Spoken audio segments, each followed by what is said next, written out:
అధ్యక్షత వహిస్తున్నటువంటి అధ్యక్ష వర్గం, ఈ మహాసభని ప్రారంభోత్సవం చేయడానికి విచ్చేసినటువంటి మన ముఖ్య అతిథి హేమంతరావు గారు, అదేవిధంగా రాష్ట్ర సమితి సభ్యులు, ఈ ప్రాంత సీనియర్ నాయకులు జితేందర్ రెడ్డి గారు, వేదిక మీద ఉన్న పెద్దలు, వేదిక ముందున్న కార్యకర్తలందరికీ కూడా ముందుగా శుభాకాంక్షలు తెలియజేస్తూ, ఈ కమ్యూనిస్ట్ పార్టీ విశిష్ట దేశ రాష్ట్ర రాజకీయాల గురించి మన ముందు ప్రారంభోత్సవ ఉపన్యాసం హేమంతరావు గారు చెప్పారు.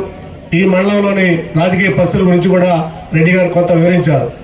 చింతగారి మండలంలో 26 గ్రామాలు ఉంటే ఇప్పటికీ 12 గ్రామాల్లో మన శాఖ మహాసభ జరుపుకొని 8 గ్రామాల్లో మనం ప్రధానంగా బలంగా ఉన్న గ్రామాలతోటి ఈ మండలంలో ఉంది. ఈ మండలంలోని ఒక 4 రాజకీయ పార్టీల్లో, అంటే ప్రముఖ పార్టీల్లో, అది కాంగ్రెస్ కావచ్చు, సిపిఐ కావచ్చు, సిపిఎం కావచ్చు, టీఆర్ఎస్ పార్టీ కావచ్చు, ఈ 4 పార్టీల్లో మనం ఒక పాల వంతు ఈ మండలంలో రాజకీయాల్లో మన ఓటింగ్ శక్తితో ఉంది. ఈ పార్టీని ముందుకు తీసుకుపోవడం కోసం ఏదైతే 80 ఏళ్ళు ఇక్కడ మండలాలు ఏర్పడినప్పుడు మొదటి కార్యదర్శి తాళపల్లి రాములు గారి కాడి నుంచి, ఆ తర్వాత జితేందర్ రెడ్డి గారు, ఆ తర్వాత నేను, రవీంద్రబాబు గారు, శ్రీరాములు గారు, కుటుంబరావు గారు, నాగేందర్ రెడ్డి గారు, మల్లికార్జున కాడి నుంచి ఇప్పుడు రాబోయే నాయకత్వం మొత్తం కూడా ఈ మండల పార్టీని ముందుకు తీసుకోవడం కోసం సమిష్టిగా పనిచేసిన సంఘటనలు, దాఖలాలు ఉన్నాయి. ఇందాక రెడ్డి గారు చెప్పినట్టు ఈ మండల పార్టీని నిర్మించడం కోసం, మండల పార్టీని కాపాడటం కోసం పంది నారాయణ గారి కావచ్చు, అవులూరి భక్తుల రాములు కావచ్చు, మల్లగట్ల బక్కయ్య గారు కావచ్చు, దండ్యాల గోవిందరెడ్డి కావచ్చు, కిలారి విశ్వారెడ్డి గారు ఈ పార్టీ కోసం శత్రువుల చేతిలో ప్రాణాలు అర్పించారు. అంతేకాదు ఇంకా తాళపల్లి రాము లాంటి పార్టీ చీలినాక తెలంగాణ సాయుధ పోరాటంలో పాల్గొని పార్టీ చీలినాక ఖమ్మం పిరికా మొత్తం పోయినా కూడా పాత కమ్యూనిస్ట్ తాలూకాలు ఒకటే నిలబడ్డ తాళపల్లి రాములు గారు కావచ్చు, గుర్రం నాగయ్య గారు కావచ్చు, ఇడిపోతే పంది నారాయణ గారు కావచ్చు, చాట్ల ఏసు కావచ్చు, అదేవిధంగా వెంకటేశ్వర రెడ్డి గారు కావచ్చు, సుబ్బయ్య గారు కావచ్చు, మన తరపున బక్కిరెడ్డి గారు కావచ్చు, మొదలకి వస్తే నాగేంద్ర రెడ్డి గారు కావచ్చు, అంతకంటే ముందు జైలుకు పోయొచ్చి కూడా జైలు జీవితం అనిపించి యావజ్జీవ శిక్ష అనుభవించి కూడా మళ్ళా వచ్చినా కూడా పార్టీ జెండా మోచిన రెడ్డిపేట జమలయ్య, శేషులు, గాజుల వెంకయ్య, ఆవుల వెంకయ్య లాంటి వాళ్ళు ఈ పార్టీ కోసం ఎంతో సేవ చేశారు. వారే కాదు 91 కంటే ముందు పార్టీ అనివార్య కారణాల వల్ల కొంత ఇబ్బంది పడి వెనకపట్టు పట్టినా మళ్ళీ 89లో పువ్వానాయస గారు గెలిచి 90 ప్రాంతంలో ఈ మండలంలో సిపిఐ పార్టీ రీఆర్గనైజ్ చేసిన తర్వాత మాతో పాటు 91లో పార్టీ జిల్లా నాయకత్వంలో ఇప్పుడు మన మధ్య లేకపోయిన ఒక బాలసాంగ్ గారు కావచ్చు, కోమర వెంకటేశ్వర గారు కావచ్చు, లేకపోతే మొన్ననే చచ్చిపోయిన మురళి గారు, సింగారపు నాగేశ్వరరావు, సింగారపు వెంకటి, మేము గొడవలు పడి అడవుల్లో ఉంటే మాకు భోజనాలు పెట్టినటువంటి ఆవల సైదులు గారు కావచ్చు, ఆవల నరసింహరావు గారు కావచ్చు, అదేవిధంగా నేరలో పార్టీ శాఖను స్థాపించిన దోసరి స్వామిగౌడ్ గారు కావచ్చు, స్వామిగౌడ్ గారి ఆశయాలు కొనసాగిస్తున్న శ్రీరాములు గారు, వారి పిల్లలే కావచ్చు, ఇట్లా చెప్పుకుంటూ పోతే ఈ మండలంలో చాలా మంది ఈ పార్టీ కోసం అమరులయ్యారు. అదేవిధంగా పార్టీ జెండాను మోసారు.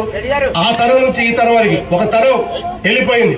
మేము రాజకీయాల్లోకి వచ్చేటానికి క్రియాశీలకంగా ఉన్న ఆవల సైదులు, వెంకటేశ్వర రెడ్డి, లేకపోతే గుర్ర నాగయ్య గారు, తాళపల్లి రాములు గారు, లేకపోతే గాజుల వెంకయ్య గారు, ఇంకా సీనియర్ లాంటి వాళ్ళందరూ కూడా ఈ పార్టీలో కాలక్రమంలో చనిపోయారు. పార్టీ చీలినప్పుడు ఈ రోజు మన మధ్య లేకపోయినా, మన పార్టీతో లేకపోయినా ఈ 3 ప్రాంతాల్లో పార్టీ నిలబెట్టడంలో కూడా కామ్రేడ్ దొబ్బల భద్రయ్య గారు కూడా తన శక్తి వరకు పనిచేశారు. వీరందరి శ్రమ మేరకే ఈ సిపిఐ పార్టీ చింతకాని మండలంలో బలంగా వేలు కొనుక్కొని పార్టీ నిర్మాణ పద్ధతిలో నిర్మాణయుతంగా ఉందని చెప్పి మేమందరం భావిస్తాము. ఆ తరం నుంచి ఒక తరం వెళ్ళిపోయినాక కొత్త తరం వచ్చేదానికి వారధిగా మన మధ్య రెడ్డి గారు, లేదా శ్రీరాములు గారు, రవీంద్రబాబు గారు, మాలాంటి వాళ్ళు ఉన్నారు. ఇప్పుడు మండల నాయకత్వం ఆలోచిస్తే ఒక గోపాలే కాదు, ఒక కూచిపూడి రవే కాదు, అబ్బూరు మహేషే కాదు, రాసాల మోహన్ రావు, పగిడపల్లి యేసు, అదేవిధంగా మార్గం సింగ్తో పోల్చుకుంటే, విజయం గారితో పోల్చుకుంటే కొత్త తరం నాయకత్వం పెద్ద ఎత్తున మన పార్టీలో రిక్రూట్ అవుతా ఉంది. ఈ మండలంలో ఈ పార్టీకి ఎదురు లేదు.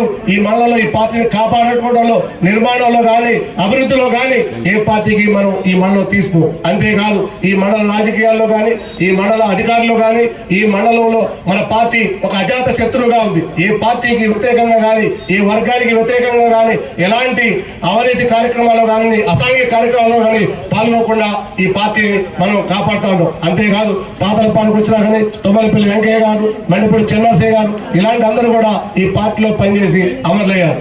ఇందాక రెడ్డి గారు చెప్పినట్టు ఈ మండల ఎంఆర్ఓ కార్యాలయం కానీ, ఎండిఓ కార్యాలయం కానీ, చింతకాని నుంచి వెంకటాపాలెం వరకు కావచ్చు, ఖమ్మం టు బోనకల్ కావచ్చు, ఈ మండలంలోని అన్ని రహదారులను నిర్మించిన ఘనత మన గౌరవ పెద్దలు పువ్వానాయసరావు గారి నాయకత్వంలో ఉంది. అంతేకాదు మనం బలపరిచిన, మన ద్వారా గెలిచిన బట్టి గారితో కూడా ఈ మండలాన్ని అభివృద్ధి చేయడం కోసం అన్ని గ్రామాల్లో రోడ్లు నిర్మించడం కోసం అదేవిధంగా కొనుగోలు వందనం ఎత్తిపోతల పథకం కావచ్చు, చింతకాల నుంచి ఎగటాపురం డబల్ రోడ్డు కావచ్చు, బోనకల్ రోడ్డు డబల్ రోడ్డు కావచ్చు. ఇప్పుడు ఈ నియోజకవర్గంలో ఈ మండలంలో అన్ని గ్రామాలకి రహదారులు నిర్మించడం కోసం కూడా మనం ఆ నాయకుడితోటి ఈ అభివృద్ధి కార్యక్రమాలు కావాలని చెప్పి అడిగి ముందుకు తీసుకుపోతా ఉన్నాం. ఇందులో ఇల్లే కావచ్చు, రాజీవ్ యువక వికాసే కావచ్చు, ఇంకా ఎలాంటి అభివృద్ధి కార్యక్రమాలైనా మన మద్దతుతోటి గెలిచిన బట్టి గారి ద్వారా మనం అడిగి పోరాటం చేసి అభివృద్ధి కార్యక్రమాలు తీసుకురావడం కోసం మన సిపిఐ పార్టీ ముందుంటుందని చెప్పి, అదేవిధంగా ఈ మండలంలోని ఆరోగ్యకరమైన రాజకీయాలు చేయటంలో కమ్యూనిస్ట్ పార్టీని ముందుకు తీసుకోవడంలో మనం ఎప్పుడు పెద్దల పాత్రని వహిస్తా ఉన్నాం. ఈ మండలంలో ఎలాంటి అరాచకాలు చేయకుండా గ్రామీణ ప్రాంతంలో ప్రశాంతంగా ఉండటం కోసం మన పార్టీ శాయశక్తులా కష్టపడతా ఉన్నాం. ఇప్పటికీ మన ఈ మండలంలో 5 గ్రామ పంచాయతీలో ఉన్నాయి. భవిష్యత్తులో ఈ 5తో పాటు ఇంకా చిన్నమండలంలో కానీ, నేరట్లో కానీ, వందనం కానీ మన పార్టీలో పోటీ చేసి గెలవాలని చెప్పి, అదేవిధంగా మొన్నటిదాకా 2 సార్లు మనం ఎంపీపీగా ఉన్నాం. సొసైటీ డైరెక్ట్లు ఉన్నాయి. వచ్చే ఎలక్షన్లో మనతో కలిసి వచ్చేవాళ్ళు ఇందాక హేమంతరావు గారు చెప్పినట్టు కాంగ్రెస్ పార్టీ కానీ ఇంకా మనతో పాటు ఎవరైనా కలిసి వస్తే వాడిని కలుపుకొని కానీ ఈ మండలంలో మనం ఎంపీపీ కానీ జెడ్పీటీసీ కానీ గెలవాల్సిన అవసరం ఉంది. అదేవిధంగా ఈ పార్టీని యువతల పక్క ఎంత బలంగా ఉందో రైలు కట్ట అవతల పక్క కూడా మనం బలంగా విస్తరించడం కోసం ఈ మహాసభ వేదిక కావాలని చెప్పి ఇక్కడి నుంచే దీక్ష పోని ఈ పార్టీని ముందుకు తీసుకోవడం కోసం రాబోయే నాయకత్వం, అదేవిధంగా మండల నాయకత్వం, జిల్లా నాయకత్వం కూడా దృష్టి పెట్టి ఖమ్మం జిల్లాలో కమ్యూనిస్ట్ పార్టీని బలంగా ఉన్న మండలాల్లో చింతకాని మండలం అగ్రభాగాన ఉందని చెప్పి నిరూపించుకోవాల్సిన బాధ్యత మన పార్టీ మీద ఉంది. అలాంటి పార్టీ ముందుకు తీసుకోవడం కోసం ఈ మహాసభ వేదిక కావాలని చెప్పి ఈ కార్యక్రమంలో పాల్గొన్న మీ అందరికీ కూడా విప్లవానందం తెలియజేస్తూ సెలవు తీసుకుంటాం.